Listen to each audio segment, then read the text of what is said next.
Sige, malaking bagay ito. Sa kasaysayan natin, nakadiskubre tayo ng 6,000 exoplanets o mga planetang nasa labas ng solar system. At sa lahat ng 6,000 yon, ito ang pinakamagandang larawan na nakuha natin ng isa. Isang malabong tuldok lang. Ngayon, di ko alam sa'yo, pero gusto kong makita ang ilog, bundok, at baka pati syudad ng alien. Pero may problema. Ito ang JWST, ang pinakamakapangyarihang teleskopyong naipadala na sa kalawakan na may 6 tuldok 5 metrong lapad na salamin. Para makakuha ng high-resolution na larawan ng planetang alien, kailangan natin ng salamin na 70 kilometro ang lapad. Paano natin ito gagawin? Halos isang siglo ng tahimik, nagtatrabaho ang mga siyentipiko sa solusyon. Mula pa nung panahon ni Einstein, may paraan para magamit ang araw bilang teleskopyo upang makakuha ng mataas na resolusyon na larawan ng banyagang mundo, tulad ng mga ilog, kontinente, at posibleng ilaw ng syudad. Nakipag-usap ako sa pangunahing mananaliksik ng NASA na bumubuo ng misyon ito at ginugol ang nakaraang taon sa pagsasagawa ng simulation ng proseso. Kung mantagumpay sila, ito na siguro ang pinakamalaking tagumpay sa kasaysayan ng tao. Maaring makita natin ang banyagang syudad habang buhay ka pa. Noong 1992, natuklasan ng mga astronomo ang unang exoplanet, simula ng revolusyon sa exoplanet. Dalawang pangunahing paraan ang gamit sa pagtuklas nito. Pwede mong bantayan ng bituin at hintayin kung gagalaw ito dahil sa gravity ng planeta, o abangan ang pagbaba ng liwanag kapag dumaan ang planeta sa harap nito, tulad ng buwan na nagpapadilim sa araw tuwing eclipse. Pareho lang nadidirect ang paraan ng mga ito sa paghahanap ng exoplanet. Hinahanap mo lang ang epekto. Hindi basta itututok ang teleskopyo para kunan ng litrato. Kaya sinubukan nilang gawin mismo yon. Pagsapit ng mga unang taon ng 2000, nagkaroon ng kaunting tagumpay. Pero ang mga planeta ay lumitaw lang bilang maliliit na tuldok. At ang mga maliliit na tuldok na yon ay malalaking gas giant na planeta tulad ng Jupiter. Kahit ang Hubble at malalaking observatoryo noon ay hindi kayang kunan ng larawan ng Earth 2.0 dahil masyadong maliit at mahina ang liwanag ng mga planetang yon. Pwede mo itong gawin sa teorya.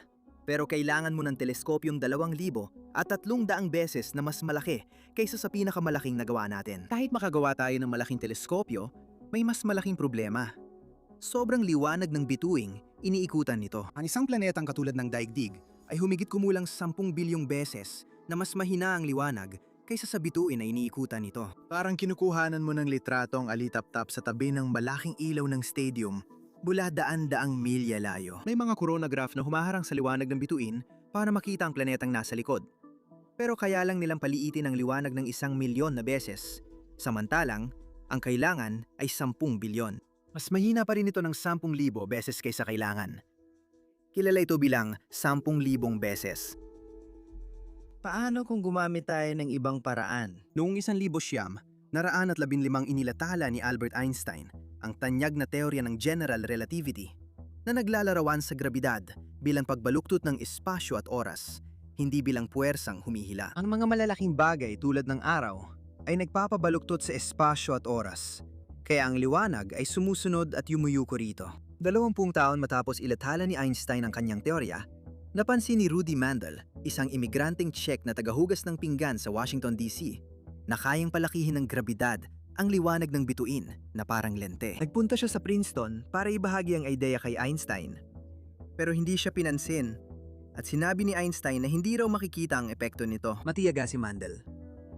Pagkalipas ng ilang buwang pangungulit, nailathala rin ni Einstein kahit nag-aatubili ang papel na naglalahad ng konseptong ito. Nang sumang-ayon si Einstein at ipinasa ang papel sa editor ng journal, isinulat niya, "Salamat sa tulong mo sa maliit na publikasyon na pinilit ni Ginong Mandel na ilabas ko. Maliit lang ang halaga nito, pero napasaya nito ang kawawang tao."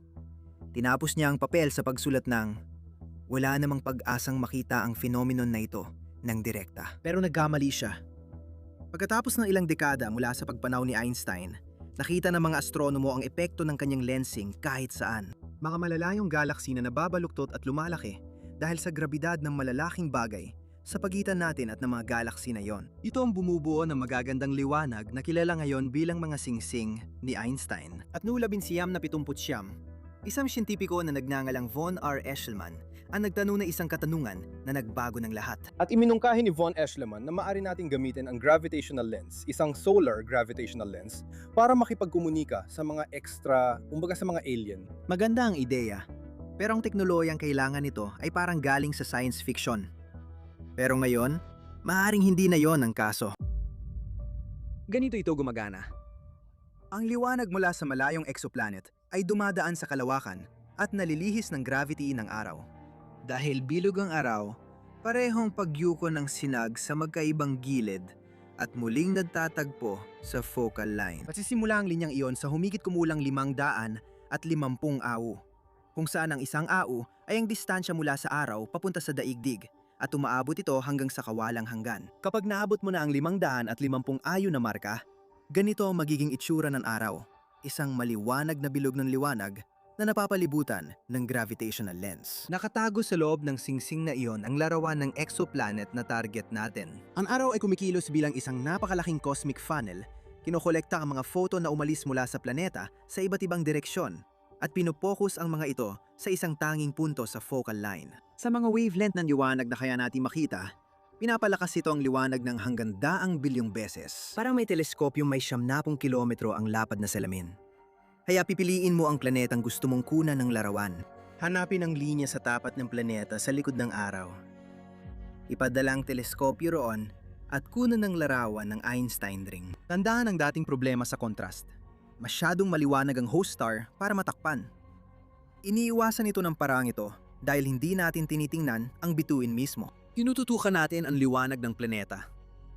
Kailangan pa ring harangan ang liwanag ng araw, pero sapat na ang lakas ng coronagraph natin para dito. Maganda rito, dahil walang hanggan ang focal line, hindi kailangan bumagal ang teleskopyo. Pwede lang itong lumipad sa linya at tuloy-tuloy kumuha ng larawan. Habang lumalayo ito, mas luminaw ang mga larawan dahil humihina ang kontaminasyon mula sa atmosfera ng araw. Ito ang Solar Gravitational Lens Telescope o SGLT. Kaya gawin na natin ito. Magpadala tayo ng teleskopyo sa focal line. Pero una, may problema. Paano natin madadala ang teleskopyo sa ganoong kalayo?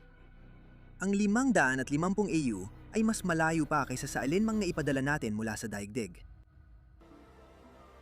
Ang pinakamababang focal distance ng araw ay narito mismo, 547.6 na AU. Yan ay 82.3 bilyong kilometro.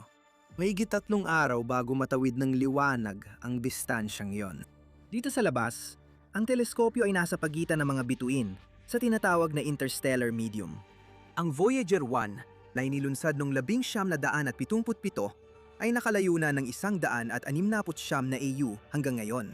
Ito ang pinakamalayan bagay na nagawa ng tao. Para marating ang focal line ng SGLT, kailangan pa nating pumunta ng 33 beses na mas malayo. Ayoko lang maghintay na 150 taon na walang ginagawa. Ang kemikal na propulsyon na ginagamit sa rocket launch ay umaabot lang ng 5 autorya kada taon. Kaya abutin ng 110 taon bago marating ang focal line. Wala tayong ganung oras. Ang pinakamahusay na siyensya ay nagagawa kapag nabubuhay ang mga tao para makita ang kanilang resulta. Ang 150 taong timeline ay hindi nakakaengganyo sa kahit sino. Gusto kong bumuo ng isang misyon na maaari nating ilunsad habang buhay pa ang isang siyentipiko.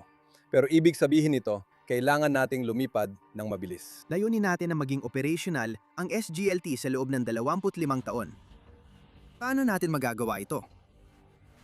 Kailangan nating magmadali. Matapos ang mga taon ng pagsubok at pag-aaral ng solusyon, may napiling paboritong paraan ng grupo. Solar sails. Ang mga photon ng liwanag mula sa araw ay walang mass, pero may momentum sila.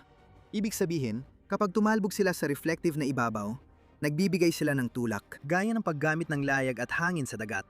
Pero dito, liwanag ang gamit para tumawid sa kalawakan at maabot ang bilis na 25 U bawat taon. Kailangan nilang gawin ang sun diver maneuver kung saan ilulunsad ang spacecraft sa trajectory papunta sa araw at ang timbang nito ay wala pang 100 kilo. Pagkatapos, habang bumabiyahe, bubuksan mo ang solar sail. May central truss ang disenyo na nakausli sa magkabilang gilid ng spacecraft na may 16 na parihabang layag na tigi-1,000 metro kwadrado ang surface area sa kahabaan nito. Kapag pinagsama ang surface area nila, Katumbas ito ng halos 2.5 football field ng layag. Binisenyo ito para umikot ng mag-isa ang bawat layag, kaya natitiyak ng spacecraft ang tamang manyobra. Heto ang nakakabaliw na bahagi. Dapat maging napakan-ipis ng layag mga pitumpong. Beses na mas manipis kaysa hibla ng buhok ng tao. Ang malaking layag na yon ay tumitimbang lang ng 32 kilo dahil gawa ito sa magaan na tin-coated carbon nanotube film. Sobrang lapit nila sa araw. Kaya kailangan kayanin ng layag ang 3,200 degrees Celsius. Yan ay 2 beses na mas mainit kaysa sa level ng pagkatunaw ng bakal. Sa paglapit nila sa araw, itatayo ng patayo ang mga layag sa bituin para hindi sila malihis ng direksyon. At sa pinakamalapit nilang punto, magiging 15 milyong kilometro lang sila mula sa ibabaw ng araw. Mga 1/10 ng distansya mula sa daigdig papunta sa araw. Ang paglapit ay nagbibigay ng gravity assist.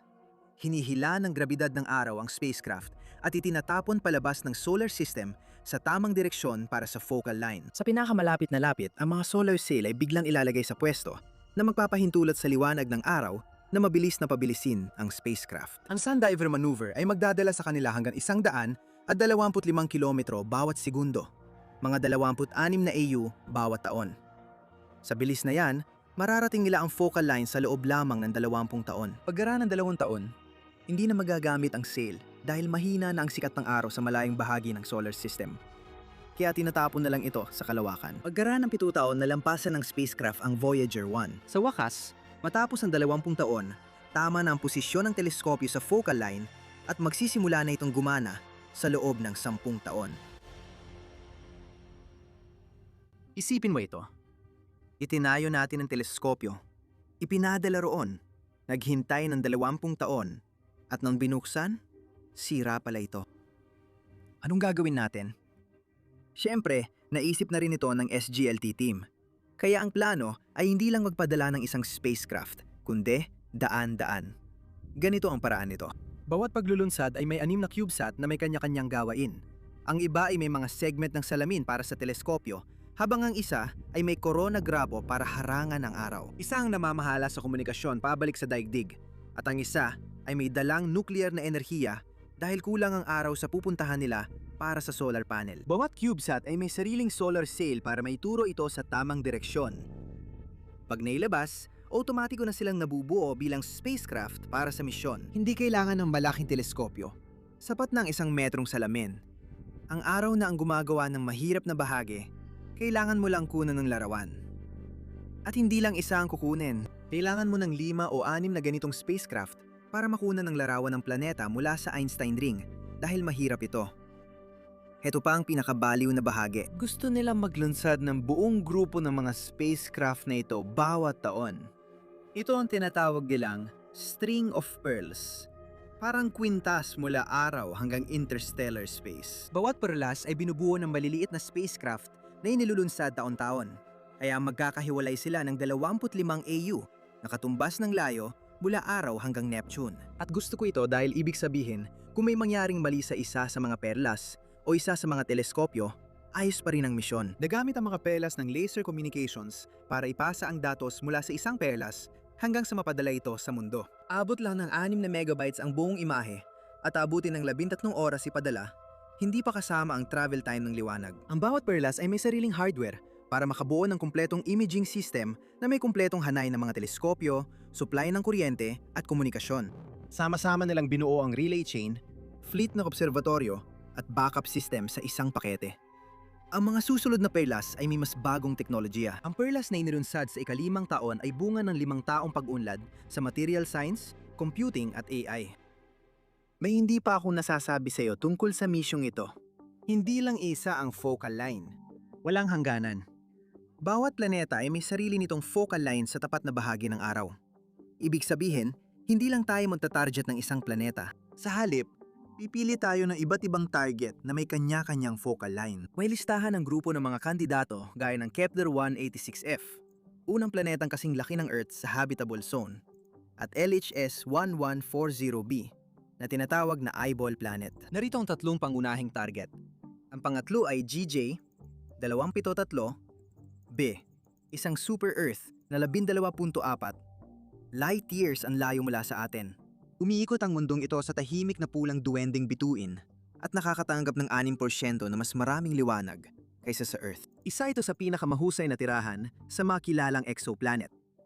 Pangalawa rito ang sikat na TRAPPIST-1 na sistema na espesyal din. Matatagpuan ito sa 40.7 light years ang layo at naglalaman ng 3 mabatong mundo na nasa loob o malapit talaga sa tirahan na sona. Nagbibigay ito ng pagkakataon sa koponan na makuhanan ng larawan ng maraming planeta sa isang sistema ng bituin. Una ay ang Proxima Centauri b, pinakamalapit nating kapitbahay, na 4.24 light years ang layo. At pinakamalapit na kilalang exoplanet na posibleng tirahan. Ibig sabihin, makakakuha tayo ng pinakamataas na resolusyon sa ibabaw ng planetang ito. Kung may alien doon, dapat makita natin sila gamit ang SGLT. Ganito ang itsura ng misyon sa mga target na ito. Mga focal line na umaabot sa interstellar space. Bawat isa ay may sariling spacecraft para kunan ng larawan ng Einstein ring at ipadala ang datos sa daigdig. Sige, yun ang ideya ng misyon. Pero kapag nandoon ang mga teleskopyo sa focal line, paano natin makukuha ang larawan ng planeta mula sa Einstein ring? Dito nagiging tunay na henyo ang misyon. Parang science fiction, pero totoong pisika ito. Ito ang focal line para sa Proxima Centauri b. Tingnan natin ang isa sa mga bead natin. May 5 1 metrong teleskopyo kada bad, at bawat isa ay may mahalagang layunin. Dapat nating gawing malinaw na larawan ng ibabaw ng planeta ang baluktot na Einstein ring. Hindi naman nakatago ang buong planeta sa iisang singsing. Actually, itong nakaproject sa langit bilang malaking silindro, kaya dapat ilipat ang mga teleskopyo sa paligid ng bilog at kunan ng Einstein ring sa bawat lokasyon. Para sa Proxima Centauri b, ang silindro ay magiging 32 kilometro ang lapad kapag ang mga teleskopyo ay nasa 650 AU. Habang lumalayo, ang silindro ay lumalawak ng linear. Pagdating sa 1,200 AU, magiging 57 kilometro ang lapad ng mga silindro. May sariling coronagraph ang bawat teleskopyo para harangan ang liwanag ng araw. Ngunit may ingay pa rin mula sa aktibong korona nito. Pag bumibili ka ng teleskopyo, sinasabing huwag itutok sa araw.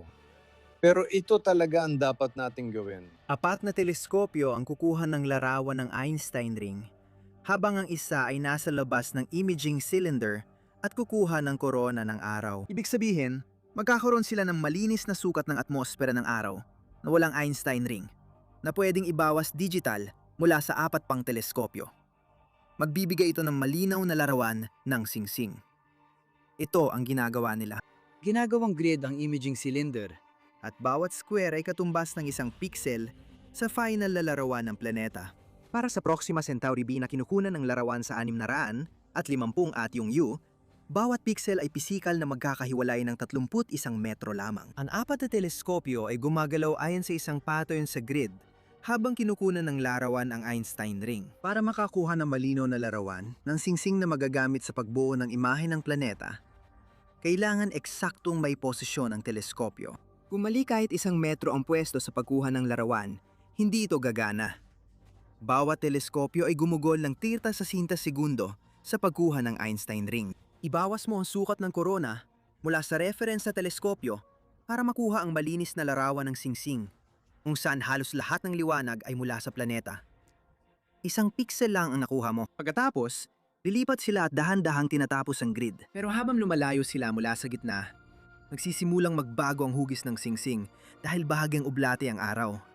Medyo napipito sa mga pole nito. Habang gumagalaw ka, mas nagiging maliwanag ang isang bahagi ng singsing kung saan naroon ang karamihan ng impormasyon tungkol sa ibabaw ng planeta. Habang lumalayo ka, naghihiwalay ang singsing at nagiging 2 maliwanag na arko, hanggang sa makabuo ng grid na ganito ang itsura. Bawat punto ay may larawan ng gravitational lens. Nasaan na ngayon ang planeta? Dito na nagiging parang mahika ang lahat. Ang general relativity ang nagtatakda kung paano nadidistort ang imahe ng planeta papunta sa singsing gamit ang point spread function. Kung babaliktarin natin ang prosesong yon, malalaman natin kung saan galing ang karamihan sa mga photons sa Einstein ring mula sa ibabaw ng planeta. At hindi lang isang grid ang gamit natin. Patuloy na nagtatrabaho ang mga teleskopyong ito sa loob ng maraming taon, at habang lumalayo sila sa araw, mas luminaw ang mga imahe. Sa huli, pagsasamay ng milyon-milyong Einstein ring para mabuo ang imahe. Sa paulit-ulit na pagkuha ng larawan ng planeta sa loob ng ilang buwan, unti-unting matatanggal ang ingay mula sa mga ulap. Isipin mong gumugol ka ng 20 taon at bilyon-bilyong dolyar para sa larawang ito. Tapos maulap lang. Ibig sabihin, mapapanood natin ang pag-ikot ng planeta at mamamapa ang buong mundo habang dumadaan ito sa gravitational lens natin. Kung ang star system ay gaya ng TRAPPIST-1 at maraming planetang gusto mong pagtuunan, hanapin ang imaging cylinder para sa bawat planeta at iskan isa-isa. Matapos ang dekada ng pag-aayos ng teleskopyo, pagkolekta ng mga larawan sa loob ng ilang buwan, pagsusuri sa mga ito at pagmamapa ng ibabaw ng planeta, makakamit mo ang pinakakapansin-pansing larawang nakuha ng sangkatauhan. Isang banyagang mundo sa mataas na resolusyon. Para sa Proxima Centauri b na nasa 4.2 liwanag taon mula daigdig, bawat pixel sa larawan ay katumbas ng 1 kilometro sa ibabaw ng planeta. Makikita natin ang malalawak na kontinente na may masalimuot na detalye. Mga karagatan, malalaking lawa, polar ice cap at glacier. Makikita natin ang mga disyerto, gubat, damuhan, kabundukan, at maging ang mga bagyo sa kanilang sistema ng panahon. At pinakakapanapanabik, kung mayroong banyagang sibilisasyon sa planeta, maaari makita pa natin ang kanilang mga lungsod. Patunay na hindi tayo nag-iisa sa Sansinukob. Alalahanin mo ang sarili mo nung 6 na taong gulang ka pa lang. Lalabas ka sa gabi na puno ng bituin, makikita mo ang mga bituin, at mapapatanong ka, may iba pa kayang naroon? Huwag mong kalimutan, dahil magpapakawala tayo ng grupo sa iba't ibang focal lines, hindi lang isang planeta ang makukuha natin. Bawat focal line ay dagdag natin sa misyon ay nagbibigay ng bagong mundong pwedeng pag-aralan. Sa pagpili ng sistemang TRAPPIST-1, makakakuha tayo ng 3 magkaibang planeta sa isang focal line. At hindi lang larawan ang nakukuha natin. Sa datos na ito, malalaman natin ang sangkap ng kanilang atmosfera at hahanap ng palatandaan ng buhay ng alien. Mas maganda pa, pwede natin direktang malaman kung saan sa planeta galing ang mga gas na yon. Kung may maraming methane sa planeta na karaniwang galing sa buhay sa Earth, pwede nating malaman ang eksaktong kontinente o gubat na pinagmumula nito. Sa pag-oobserba ng ilang taon, malalaman natin ang mga pattern ng panahon at kung aktibo ang heolohiya ng planeta, gaya ng pagkakaroon ng tectonic plate at bulkan tulad sa Earth. Gumagawa natin ito gamit ang araw para makuna ng imahe ang isang banyagang exoplanet. Sa tingin ko, ito ang pinakamalaking tagumpay ng ating species. Higit pa kaysa sa paglapag sa buwan, paghati ng atom, at pag-sequence ng human genome. Nasaan na tayo ngayon? Gusto ko itong mangyari habang buhay pa ako. May NASA na Innovative Advanced Concepts Program na pinopondohan ng mga ideyang mataas, ang panganib at gantimpala. Natapos ng grupo ni Slava ang unang yugto noong 2017 na pinapakitang posibleng makuha ng 1 metrong teleskopyo. Sa 550 AU ang imahe ng mga exoplanet.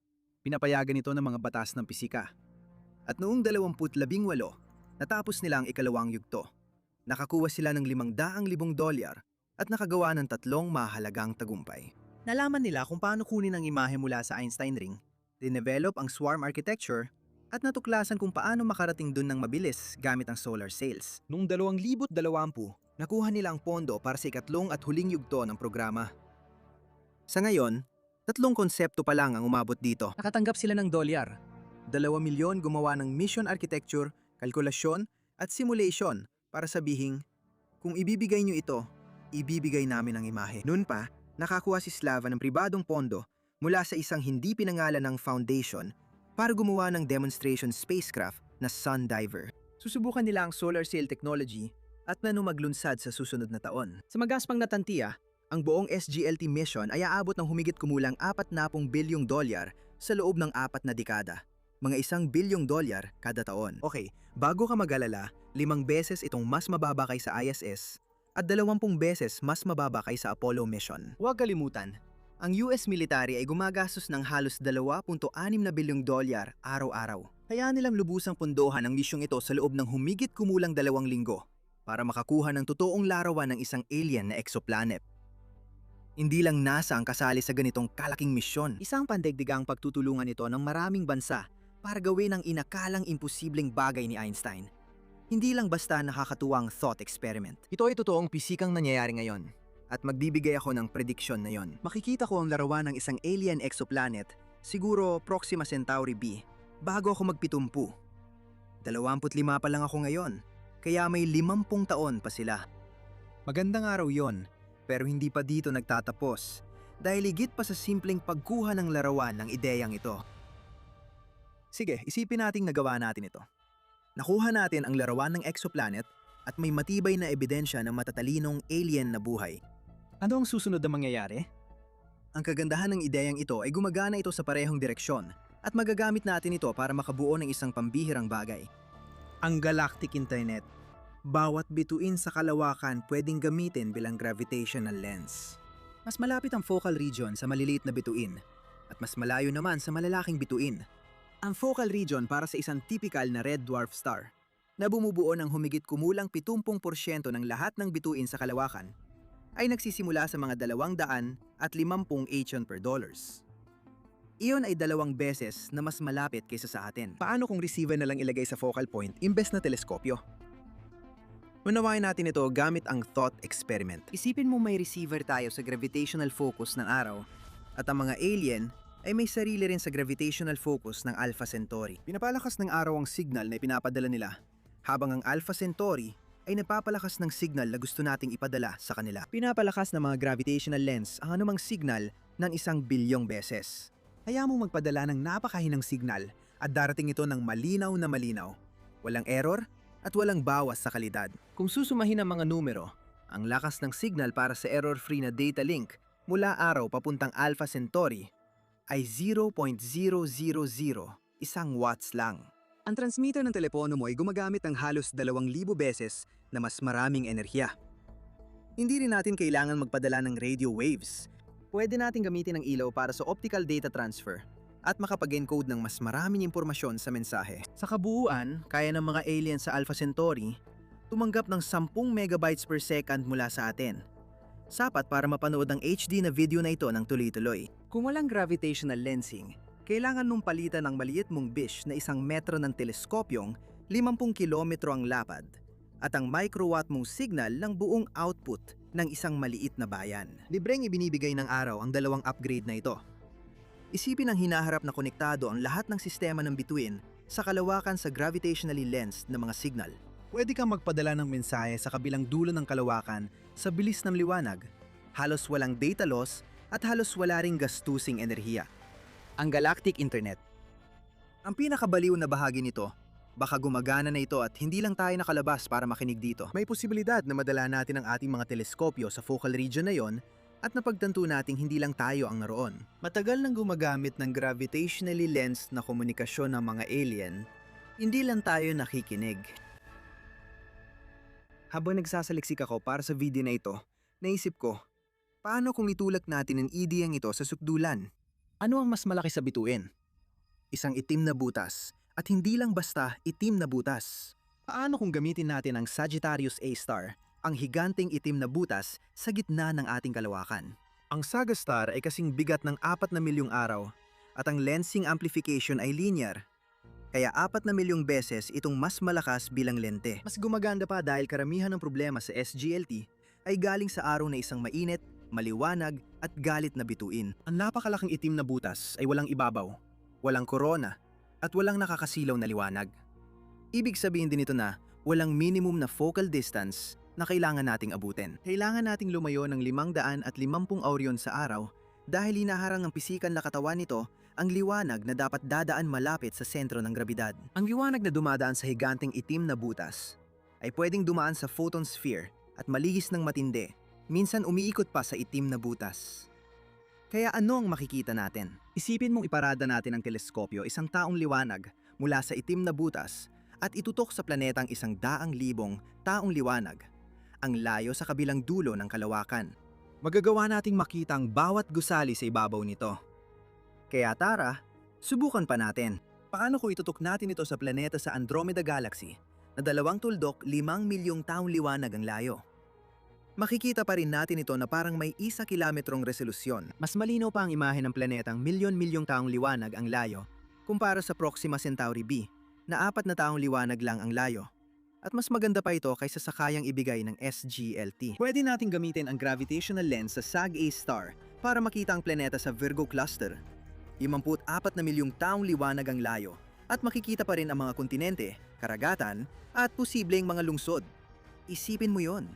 May teleskopyong likas sa puso ng ating kalawakan na tumutulong makita ng malinaw ang mga planetang milyon-milyong taong liwanag ang layo. Pero ang malungkot na bahagi, kahit na makabiyahe tayo sa 99.9% ng bilis ng liwanag, aabutin pa rin ng 26,000 taon bago mailagay ang teleskopyo sa paligid ng Saga Star. Ang mga sudiraning panginhinyera riyan ay lagpas sa kaya nating lutasin. Kaya ngayon, isa lang itong nakakatuwang eksperimentong pangisipan. Sige, ang tanong ko, kapag nailabas na ang larawan at may palatandaan ng buhay na dayuhan, ano ang epekto nito sa sangkatauhan? Ano ang mararamdaman mo tungkol doon? Siguradong hindi lang tayo ang nilalang sa universo. Ang pagtuklas ng mga kalapit na exoplanet ay tutulong para mas ma-appreciate natin na may iba pang ekosistema. Sana magawa nila ito habang buhay pa tayo.